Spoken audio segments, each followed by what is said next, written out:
Pakistan team نے دوسرے one day match میں نیوزی لینڈ کو 7 وکٹوں سے ایک تاریخی عبرتناک شکست دی ہے، جس میں فخر زمان کی شاندار ڈبل سنچری نے نہ صرف ایک ورلڈ ریکارڈ قائم کیا ہے بلکہ بھارتی میڈیا بھی فخر زمان کی تعریفوں کے پل باندھ دیے۔ یہاں پر آپ کو سب سے پہلے میچ کی ہائی لائٹس، اس کے بعد فخر زمان کی بیٹنگ اور آخر پر بھارتی میڈیا کی رپورٹیں دکھائیں گے۔ اس سے پہلے آپ نے اس ویڈیو کو لائک کرنا ہے، چینل کو ضرور سبسکرائب کر کے کامنٹس میں فخر زمان کے بارے میں اپنی رائے لازمی دینی ہے کہ انہوں نے کس طرح آج بیٹنگ کی ہے۔ اس کے بعد اگر یہاں پر ہم پاکستان ٹیم کی میچ کی ہائی لائٹس پر نظر ڈالیں تو نیوزی لینڈ نے پہلے بیٹنگ کرتے ہوئے 336 رنز بنائے، جبکہ پاکستان نے 48.2 اووروں میں 337 رنز بنائے 3 وکٹوں کے نقصان پر، جس میں فخر زمان نے 180 رنز بنائے 6 چھکے اور 17 چوکوں کی مدد سے۔ امام الحق نے 24، بابر اعظم نے 65 رن،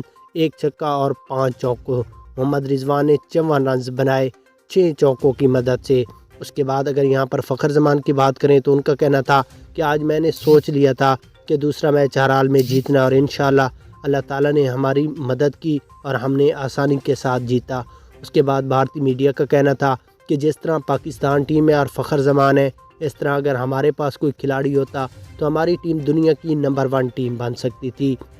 ہمیں افسوس ہے کہ ہمارے پاس اس طرح کا ٹیلنٹ نہیں ہے، اور ہم یہی کہتے ہیں کہ فخر زمان اس وقت دنیا کا ٹاپ نمبر 1 بیٹسمین